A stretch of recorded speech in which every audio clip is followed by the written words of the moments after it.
রোশনাই ধারাবাহিকে আমরা দেখেছিলাম রোশনাই বেঁচে আছে জানতে পেরে আরণ্যক আর নিজেকে ধরে রাখতে পারেনি, ছুটে চলে গেছে রোশনাইয়ের খোঁজে। ওকে বলেছে, তোমার জন্য আমার কী অবস্থা হয়েছিল তুমি জানো না, তোমার সাথেই আমি সারাটা জীবন কাটাতে চাই। কিন্তু রোশনাই ওকে ফিরিয়ে দিয়েছে। ও থাকতে চায় না, ও গরিমার সংসার ভাঙতে চায় না।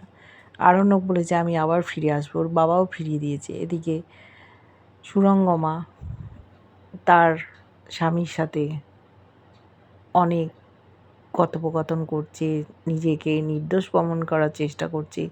গরিমাও বিশ্বাস করছে না ওর বাবার কথা, কিন্তু ওর বাবা বলছে যে আমি যা বলেছি প্রত্যেকটা কথাই সঠিক। এখন থেকে সুরঙ্গমা হয় বাড়ির বাইরে থাকবে, আর একান্তই যদি এখানে থাকতে হয় তাহলে গেস্ট রুমে থাকবে।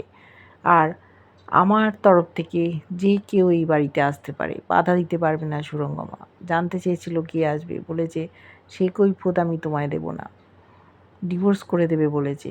দেখতে থাকবো কী হয়।